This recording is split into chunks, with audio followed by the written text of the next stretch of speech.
कि अब जब हम आ रहे थे पत्थरों से, ईंट के टुकड़ों से हमारी गाड़ी पे उनको फेंकने का काम किया। हम पे हमला नहीं, वो जो तुरंत वाले भाषण देते हैं उनके भाषणों में हमला है। और भीम आर्मी का, आजाद समाज पार्टी का झंडा और डंडा दोनों इतने मजबूत है। 15 मार्च को मान्यवर कांसीराम की जयंती थी और उनको श्रद्धांजलि देने के लिए आजाद समाज पार्टी की तरफ से भी बाराबंकी में एक बड़ी रैली का आयोजन किया गया था।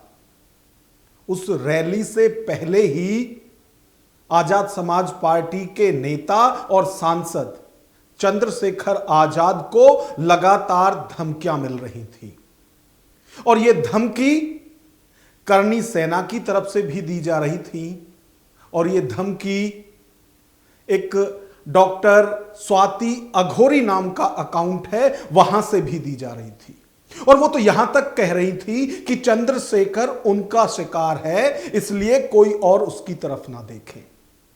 लबोलुआब ये है कि बाराबंकी की रैली से पहले चंद्रशेखर आजाद को लगातार धमकियां मिल रही थी। 15 मार्च को बाराबंकी की रैली भी हुई और जनसैलाब के बीच में चंद्रशेखर ना सिर्फ वहां पहुंचे बल्कि लोगों से वार्तालाप भी की, संबोधन भी किया। इस सब के बाद भी चंद्रशेखर के काफिले पर हमला भी हुआ, मंच पर उनकी सुरक्षा में चूक भी हुई। आज का विश्लेषण इसी पर कि इतनी धमकियों के बावजूद भी, प्रशासन के अलर्ट होने के बाद भी आखिर चंद्रशेखर के काफिले पर कैसे हमला हो गया और कैसे एक व्यक्ति कमर पर रिवॉल्वर लगाकर मंच तक पहुंच गया। नमस्कार, मैं हूं नगेंद्र भाटी। मान्यवर कांसीराम की जयंती पर आजाद समाज पार्टी ने उन्हें श्रद्धांजलि देने के लिए उत्तर प्रदेश के बाराबंकी में एक बड़ी रैली कॉल की थी और जब यह खबर सबके सामने आई कि भीम आर्मी और आजाद समाज पार्टी 15 मार्च को बाराबंकी में एक बड़ी रैली करने जा रही है, तो जो उनके विरोधी हैं वो भी एक्टिव मोड पर आ गए और करनी सेना के अभिनव सिंह ने तो यहां तक धमकी दे दी थी कि वो चंद्रशेखर को बाराबंकी की धरती पर कदम नहीं रखने देंगे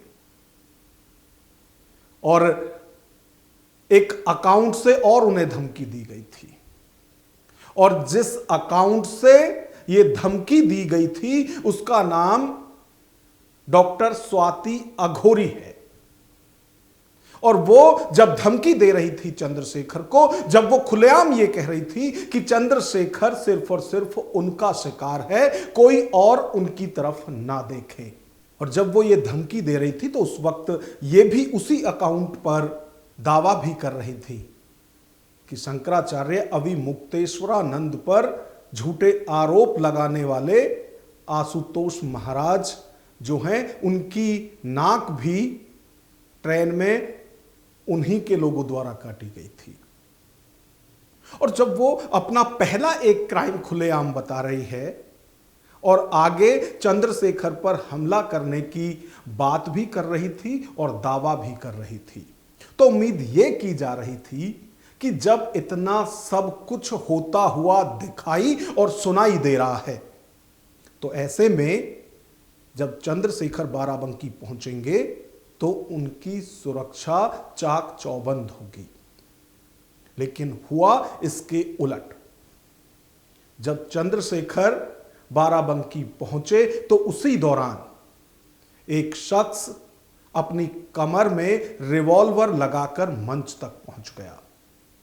हालांकि आनन फानन में पुलिस ने उसे वहां से हटाया और जब उससे मीडिया वालों ने पूछताछ की तो वो खुद को पुलिस का हेड कांस्टेबल बता रहा था और दावा कर रहा था कि वो सुरक्षा में है। सवाल ये उठता है कि यदि वो सुरक्षा में था तो फिर वो सिविल ड्रेस में क्यों था? यदि वो सुरक्षा में था तो फिर उसे पुलिस ने वहां से हटाया क्यों?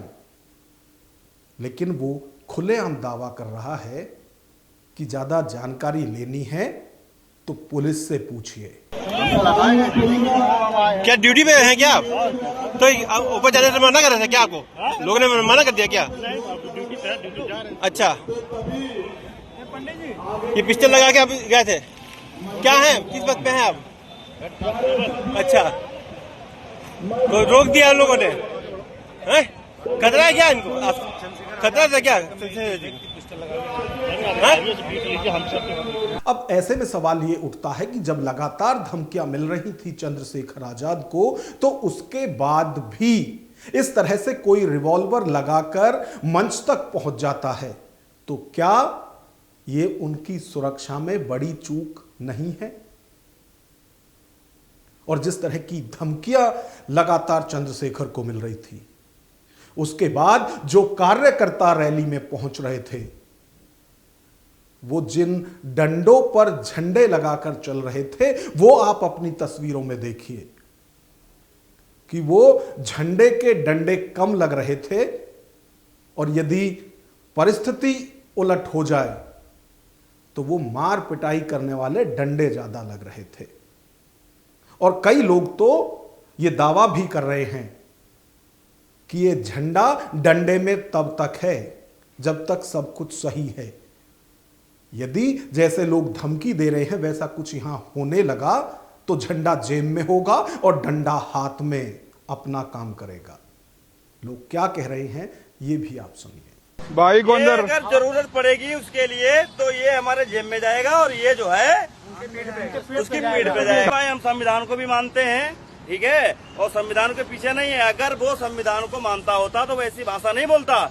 अगर उसने जरा सी भी चूक की या उसके लोगों ने चूक की तो हम लोग थोड़ी देर के लिए संविधान को भूल जाएंगे, इतना भी याद रखिए आप लोग। तो जिस तरह से लगातार धमकी मिल रही थी बाराबंकी की रैली से पहले, उसमें पुलिस प्रशासन मुस्तैद तो दिखी, लेकिन इसके बावजूद भी सुरक्षा में चूक तो हुई।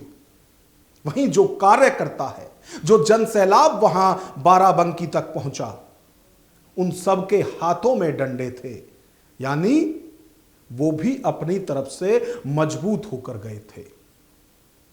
और रैली का जो नजारा है वो आप देखिए, क्योंकि सब कार्यकर्ताओं तक ये मैसेज चला गया था कि चंद्रशेखर को धमकी मिली है हाथ पैर तोड़ने की।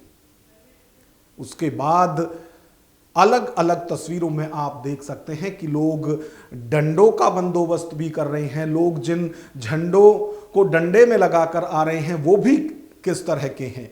और यही नहीं, कई जगह तो बॉडी बिल्डर अपनी बॉडी का प्रदर्शन भी गाड़ी की छत पर करते हुए दिखाई दिए। और मैसेज एक ही था कि आप आजाद समाज पार्टी या भीम आर्मी के नेता और कार्यकर्ताओं को कमजोर समझने की गलती मत कीजिए। खैर, ये सारी तैयारी भीम आर्मी और आजाद समाज पार्टी के कार्यकर्ताओं की थी कि जब उनका नेता मंच तक पहुंचे, जब उनका नेता रैली में आए, तो कोई नजर उनकी तरफ ना उठ सके। उसके लिए सब मजबूत थे। और जैसा कि लगातार धमकियां मिल रही थी, इसके बावजूद भी चंद्रशेखर के काफिले पर हमला हुआ। और ये दावा हम नहीं कर रहे हैं, बल्कि अपने लोगों के बीच खुद चंद्रशेखर आजाद ने कहा कि जब वो बाराबंकी आ रहे थे तो बीच में उनके काफिले पर हमला किया गया। और वो तो यहां तक कह रहे हैं कि ये हमला चंद्रशेखर आजाद या फिर आजाद समाज पार्टी के नेता पर नहीं, बल्कि ये योगी सरकार के सुरक्षा के दावों पर है। प्यारे साथियों, मैं कहना नहीं चाहता था, लेकिन ये बात बतानी जरूरी है। हालांकि मैं इन सब चीजों से डरता नहीं, लेकिन प्रशासन को भी पता हो कि अब जब हम आ रहे थे, एक पुल पे चढ़ के कुछ लोगों ने पत्थरों से, ईंट के टुकड़ों से हमारी गाड़ी पे उनको फेंकने का काम किया। उनको लगता है कि इन चीजों से हम लोग कर सकते हैं। ये हम पे हमला नहीं है, मेरा भरोसा करो, ये उत्तर प्रदेश की कानून व्यवस्था पे हमला, ये खाकी के इकबाल पे हमला, ये उत्तर प्रदेश के मुख्यमंत्री के साथ में वो जो तुरंखा वाले भाषण देते हैं उनके भाषणों में हमला है। जिस तरह की धमकी लगातार चंद्रशेखर को मिल रही थी बाराबंकी की रैली से पहले, तो रैली के दौरान चंद्रशेखर ने उन धमकियों का भी जिक्र किया और कहा कि कुछ लोग उनके हाथ पैर तोड़ने की धमकी दे रहे थे। वो लोग ये समझ ले कि मैं चमड़े की चप्पल पहनता हूं। हम चमड़ा उतारना भी जानते हैं, उससे जूता बनाना भी जानते हैं और समय आने पर सर पर पटकना भी जानते हैं। क्या कुछ चंद्रशेखर कह रहे हैं वो भी आप सुनिए। कि रोज सरेआम गुंडागर्दी घुसने नहीं देंगे, पैर तोड़ देंगे। मैं चमड़े की चप्पल पहन के आया,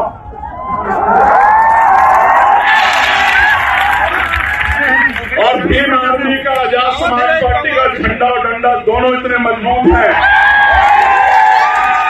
और मैं बता देना चाहता हूं कि हम चमड़ा उतारना भी जानते हैं, उसका जूता बनाना भी जानते हैं, और समय आने पर सर पे पटके मारना भी जानते हैं। तो एक तरफ रैली से पहले मिली धमकियों के बाद चंद्रशेखर मंच से ऐसे धमकी देने वालों को अपनी शक्ति का एहसास भी कराते हैं कि उनकी पार्टी का झंडा और डंडा दोनों मजबूत है। वहीं कार्यकर्ता बेकाबू ना हो जाएं, तो उन्हें शपथ भी दिलाते हैं कि कोई भी परिस्थिति हो, इस तरह के बदमाशों के उकसावे में आकर संविधान नहीं तोड़ना है। संविधान के दायरे में रहकर ही विरोध और समर्थन दोनों करना है।